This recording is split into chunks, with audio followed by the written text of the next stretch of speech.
모든 만물을 창조하신 하나님 아버지 감사합니다. 날씨가 점점 차가워져 가지만은 그럼에도 불구하고 주님을 향한 마음으로 달려나온 하나님의 권속들의 이 발걸음을 주님 기억하시고 또 아시오니 한없는 은혜를 채워주시기를 소망합니다. 아버지, 많고 많은 시간들 가운데 우리는 주일마다 하나님 앞에 한 시간씩 예배 올려드립니다. 그 한 시간의 예배가 내 모든 것을 살리시고 회복한다는 사실을 기억해 나갈 수 있도록 도와주옵소서. 마음을 다하고 목숨을 다하고 뜻을 다하여 드려지는 예배가 되게 하시옵소서. 사모함으로 드려지는 예배가 되게 하여 주옵소서. 어린아이들, 청소년, 장년에 이르기까지 하나님 앞에 드리는 찬양과 기도와 말씀 가운데 임재하여 주셔서 시대가 주님께서 말씀하신 인생의 끝자락으로 나아갈 때까지 우리들의 예배가 멈춰지지 아니하도록 하나님 도와주옵소서. 특별히 하나님의 자녀답게 주어진 인생을 살기를 소망합니다. 우리를 양육하시고 키워주시는 여호와 하나님, 우리가 믿음이 깊어진 만큼 신앙으로 더 나아가는 만큼 하나님 일하심을 보게 하시고 우리가 남은 삶을 어떻게 살아가야 되는지 깨닫고 살아가는 우리 모두가 되어줄 수 있도록 하나님 인도하여 주옵소서. 우리를 불러내어 하나님의 아름다운 덕을 선전하며 하나님을 영광 올려드리도록 우리를 부르셨다고 해주셨사오니 살아가는 순간마다 하나님의 영광 드러내며 살게 하시고 찬양하며 살아갈 수 있는 우리 모두 되게 하여 주옵소서. 예수님의 이름으로 기도합니다. 아멘. 오늘의 말씀은 시편 103편입니다. 매일 성경이 신명기가 마쳤고요. 시편을 지난 이제 못했던 시편이 들어가고 그 다음에 사도행전으로 이렇게 넘어가는 걸로 알고 있습니다.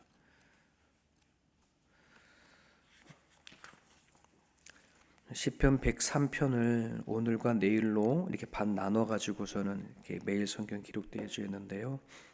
우리 내일은 또 주일이잖아요. 읽을 바에 우리 103편을 다 읽겠습니다. 1절부터 22절까지 다윗의 시입니다. 우리 같이 읽습니다. 내 영혼아 여호와를 송축하라. 내 속에 있는 것들아 다 그의 거룩한 이름을 송축하라. 내 영혼아 여호와를 송축하며 그의 모든 은택을 잃지 말지어다. 그가 내 모든 죄악을 사하시며 내 모든 병을 고치시며 내 생명을 파멸해서 속량하시고 인자와 국률로 간을 씌우시며 좋은 것으로 내 소원을 만족하게 하사 내 청춘을 독수리같이 새롭게 하시는도다. 여호와께서 공의로운 이들을 행하시며 억압당하는 모든 자들을 위하여 심판하시는도다. 그의 행위를 모세에게 그의 행사를 이스라엘 자손에게 알리셨도다. 여호와는 국률이 많으시고 은혜로우시며 노하기를 더디하시며 인자하심이 풍부하시도다. 자주 경책하지 아니하시며 노를 영원히 품지 아니하시리로다. 우리의 죄를 따라 우리를 처벌하지는 아니하시며 우리의 죄악을 따라 우리에게 그대로 갚지는 아니하셨으니 이는 하늘이 땅에서 높음같이 그를 경외하는 자에게 그의 인자하심이 크심이로다. 동이 서에서 먼 것 같이 우리의 죄가를 우리에게서 멀리 옮기셨으며 아버지가 자식을 긍휼히 여김같이 여호와께서는 자기를 경외하는 자를 긍휼히 여기시나니 이는 그가 우리의 체질을 아시며 우리가 단지 먼지뿐임을 기억하심이로다. 인생은 그날이 풀과 같으며 그 영화가 들의 꽃과 같도다. 그것은 바람이 지나가면 없어지나니 그 있던 자리도 다시 알지 못하거니와 여호와의 인자하심은 자기를 경외하는 자에게 영원부터 영원까지 이르며 그의 이는 자손의 자손에게 이르리니 곧 그의 언약을 지키고 그의 법도를 기억하여 행하는 자에게로다. 여호와께서 그의 보좌를 하늘에 세우시고 그의 왕권으로 만유를 다스리시도다. 능력이 있어 여호와의 말씀을 행하며 그의 말씀의 소리를 듣는 여호와의 천사들이여, 여호와를 송축하라. 그에게 수종들며 그의 뜻을 행하는 모든 천군이여, 여호와를 송축하라.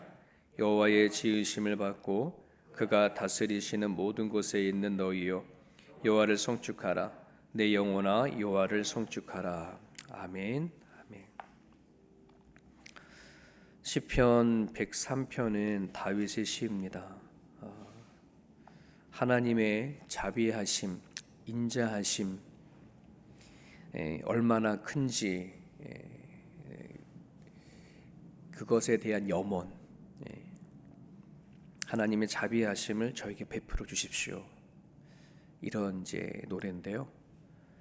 다윗이 왕으로서 거의 이제 통치 후반에 해당하는 때 작성이 되어졌다고 그래요.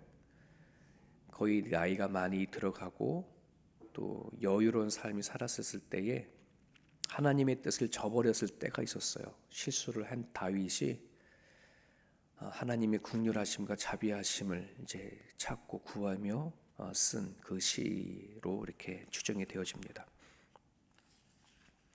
목회자에게 시편 설교가 제일 어렵습니다.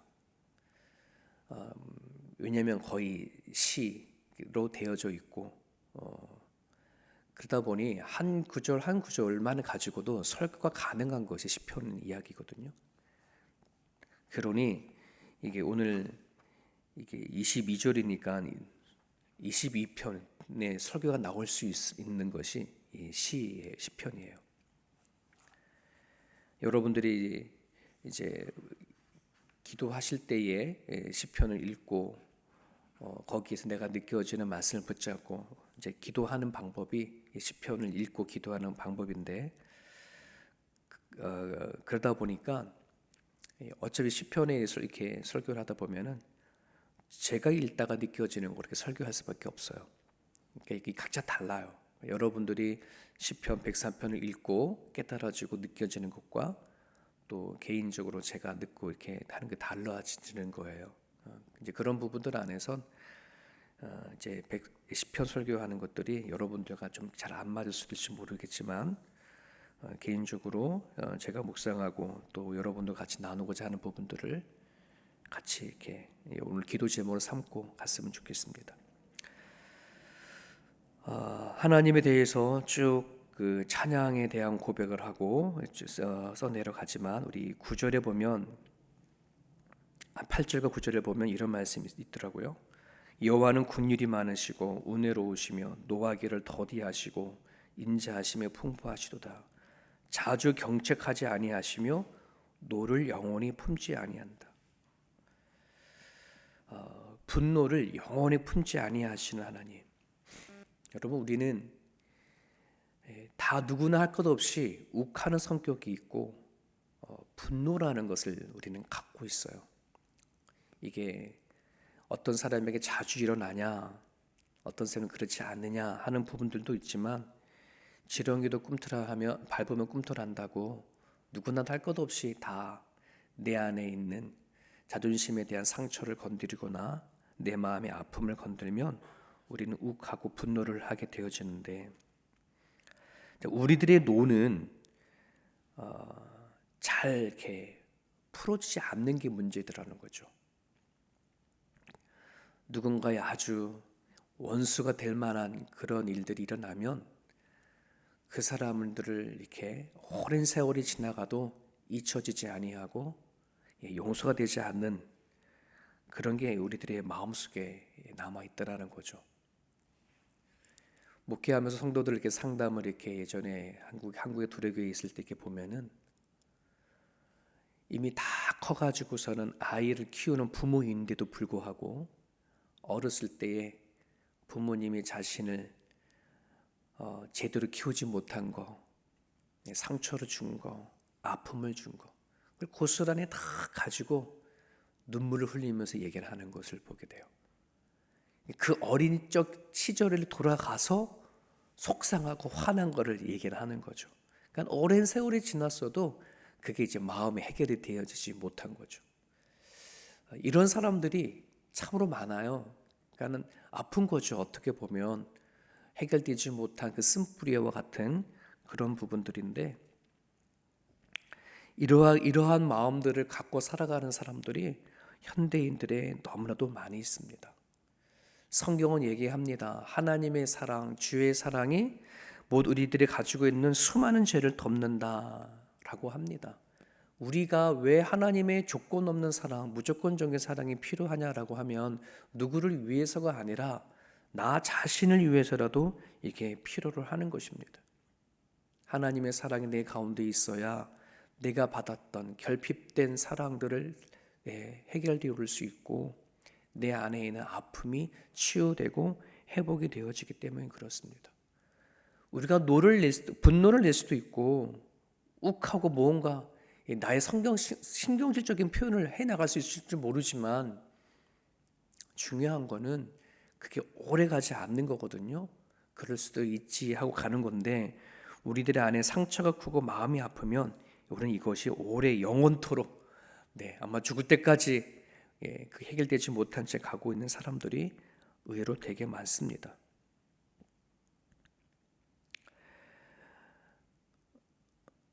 예전에 그 미국의 그 학교 폭력으로 인해서 3명의 아이가 한 아이를 집중적으로 폭력을 가해서 죽었어요. 그래서 재판에 이 아이들 3명을 세웠는데, 피해자의 가족이 자기 아들이 죽었는데도 불구하고 가해자들이 아예 학생이고 어리니까 눈물을 흘리면서 이 아이들을 용서해 주더라고요. 그런데 거기 있는 한 녀석이 피해자의 부모님이 눈물을 흘리면서 용서한다고 그렇게 얘기를 하는데 반성하고, 사람 죽였으니잖아요. 그리고 반성하고 이렇게 해야 되는데 실실 웃는 거예요. 나는 학교 다닐 학생이니까 축법이고 이러니까 자기는 감옥 가지 않을 거다, 나름대로 그런 확신이 있어서 그러는지 피해자의 부모가 용서를 구하는데도 실실 웃고 서 있는 거를 판사가 봤어요. 그래서 너무 화가 나서 3명의 가해자에게 실형을 때려버렸어요. 학생들에게 감옥행을 낸 거예요. 그 영상을 보면서 참 우리들은 악하구나, 누군가가 날 용서해 주는 데에 그 앞에서도 우리는 얼마든지 나 자신만 생각할 수 있는 그런 존재구나, 그 악한 죄를 저질렀음에도 불구하고 그것이 어떠한 큰 죄인지도 모르고 살아갈 수밖에 없는 존재가 또 우리 인간이구나 하는 것을 보게 되죠. 여러분, 오늘 14절에 보면은 이런 말씀이 있잖아요. 하나님께서 우리들의 체질을 안다. 우리가 어떠한 체질을 갖고 있는, 성향을 갖고 있는지 하나님은 너무나도 잘 아시는 거예요. 그렇기 때문에 우리는 너무나 쉽게 상처를 받고 너무나 쉽게 용서하지도 못하고 이런 존재인 걸 알아서 하나님이 우리가 필요하다는 사실 너무나 잘 알고 계셔요. 오늘 우리들이 하나님을 구하고 자꾸 두드리는데 왜 구하고 자꾸 두드리는가? 그 목적이 뭔가? 단지 내가 남은 인생 삶을 위해서 하나님 좀 날 도와주셨으면 좋겠다, 이런 심정으로 구하고 찾는 것이 아니라, 진짜 구하고 찾는 것은 지금까지 내가 살아오면서 받았던 상처와 아픔들을 가지고 몸부림을 쳐서 나를 치유해달라고 하는 그 기도가 있어야 합니다. 나는 죄인입니다. 나는 병든 자입니다. 이거 인정하고 하나님 옆에 나아가야 합니다.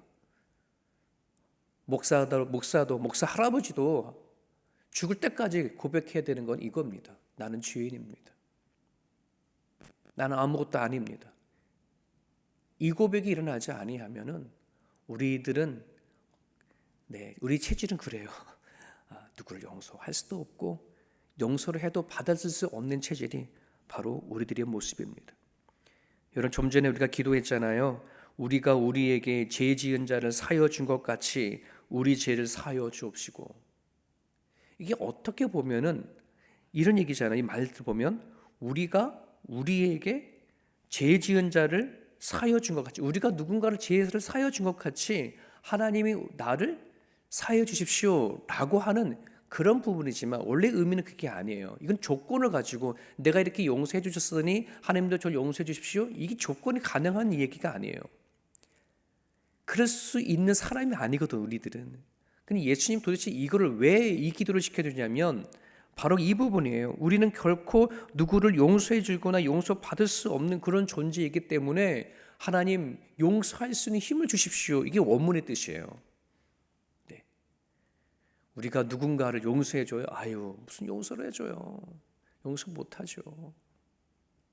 내 부모도 내 형제도 용서할 수 없어서 끝까지 원수처럼 살아가는 가정들이 얼마나 많은데요.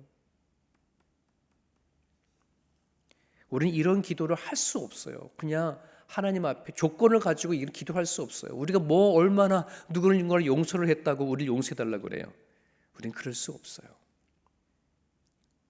하나님 도와주십시오. 주의 사랑으로 도와주십시오라고 하는 그런 기도입니다. 오늘 이 아침에 나와 기도하는 저나 여러분들이나 예수님을 통한 치유가 온전히 회복되어지기를, 내 안에 있는 자존심이 그 누군가가 건들더라도 기꺼이 내려놓을 수 있는 그런 우리들의 모습이 되어줄 소망합니다. 14절에 보면 이런 말씀 다시 읽어보면, 이는 그가 우리의 체질을 아시며 우리가 단지 먼지뿐임을 기억하신다. 다른 말로 말하면 우리가 흙으로 만들어진 존재인 것을 하나님은 기억하신다. 여기 안에 두 가지 의미가 있어요. 하나님은 창조자이고 우리가 피조물이라는 것을 하나님은 알고 기억하신다는 뜻이고, 또 하나는 그 흙으로 만들어진 존재는 쉽게 부서지고 깨져질 수밖에 없는데 너무 연약한 존재라는 사실을 하나님이 기억하신다. 그래서 바울의 이 고백 안에는 무엇이 담겨져 있냐면, 그래서 하나님의 간섭과 보호가 필요합니다. 하나님, 나는 하나님 만든 피조물이잖아요. 그러니 간섭하여 주십시오, 보호하여 주십시오, 이런 의미가 담겨져 있고, 또 하나는 하나님, 나는 깨어질 수밖에 없는 연약한 존재입니다. 하나님 긍휼을 베풀어 주십시오. 하나님의 은혜가 아니면 살아갈 수 없습니다라고 하는 다윗의 고백이 이 표현에 담겨져 있는 거예요. 아이들을 이렇게 키워가다 보니까 어렸을 때에는 부모의 사랑이 되게 좋잖아요. 그래서 막 자기 뛰는 거 안 본다. 나는 엄마 아빠 바라보고 있는데 왜 눈도 안 마주치냐. 난 학교 가서 뭘 해가지고 왔는데 관심도 없냐. 막 그냥 어렸을 때 쫑알쫑알 하는 게 다 그런 거예요. 자기 간섭해달라는 거예요. 근데 얘네들이 머리가 커지면 뭐 하는 거예요? 간섭 되게 싫어해요. 뭐 왜 늦게 왔냐, 뭐 하냐 물어보는 것 자체도 싫어하는, 이제 컸다는 거죠. 우리가 하나님을 정말 어린아이처럼 사랑하고 하나님이 나에게 어떤 분인지 알면 알수록 우리는 뭐예요? 하나님 제발 간섭해 주십시오.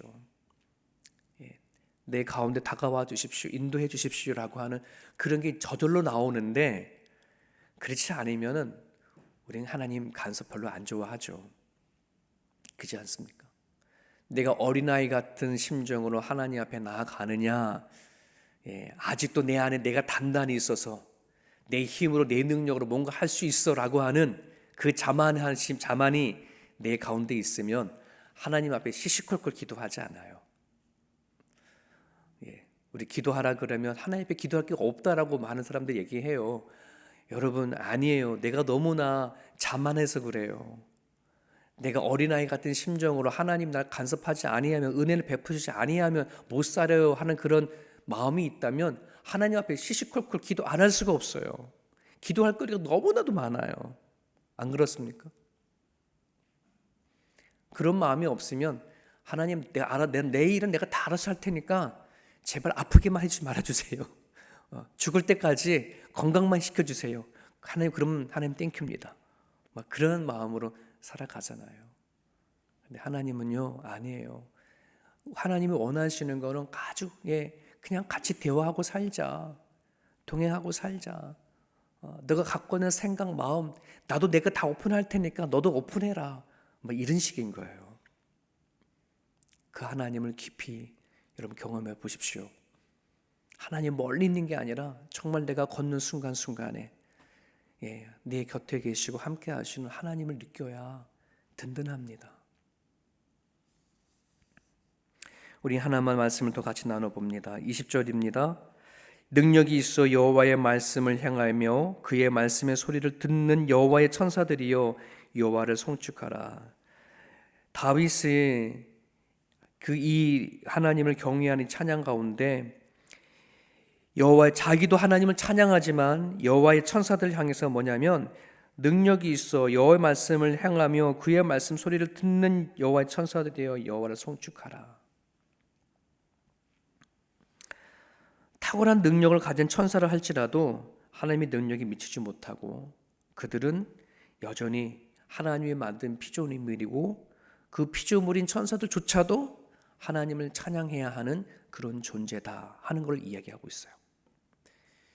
옛날에 초대교회 때는 천사를 숭배하는 그런 종교가 있었다고 하죠. 그런데 그 천사들조차도 뭐냐면 하나님 앞에 찬양해야 하는 존재인 것을 부각시키고 있다는 것이 이게 이제 우리가 눈여겨봐야 할 부분들입니다. 이 세상 그 어느 누구도 하나님 찬양받을 대상이 아니라 오로지 하나님만 찬양받아야 할 그런 대상이라는 사실. 그렇기 때문에 이걸 뒤집어 버리면 내가 하나님을 찬양하지 않는다는 것은 결국은 내가 찬양받기를 원하는 거거든요. 내가 인정받기 원하는 것이 더 많아요. 그래서 하나님을 찬양하지 않는 그 자는 그 자체가 이미 하나님 앞에 죄다라고까지도 얘기를 하는 거예요.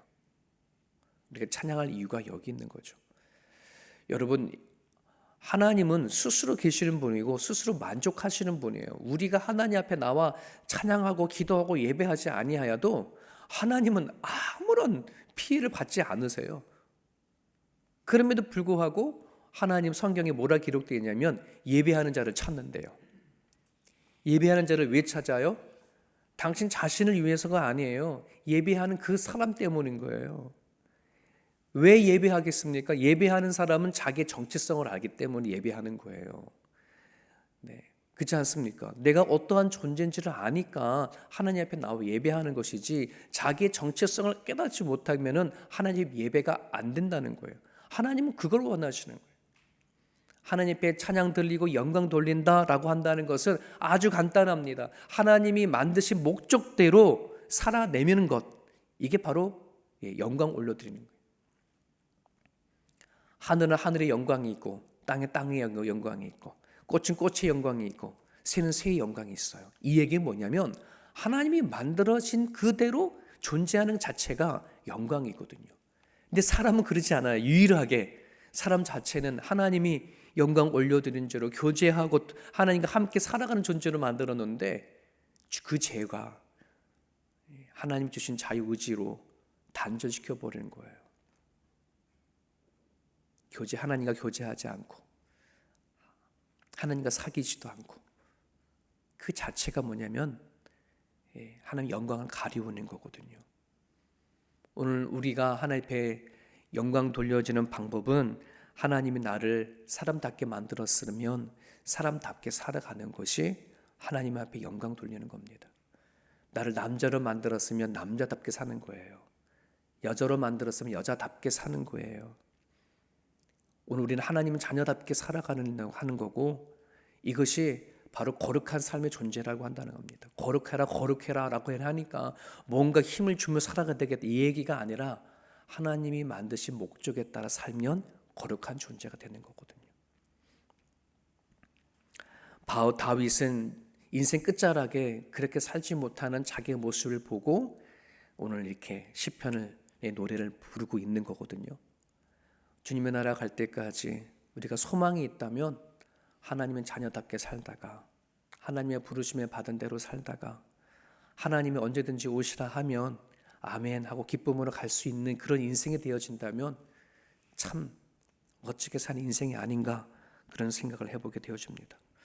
오늘 이 시간 오늘 이 시편의 내용을 가지고 여러분들이 같이 시간 기도할 때에 하나님 주님을 내 마음에 품고 사는 삶이 되게 해달라고 기도했으면 좋겠습니다.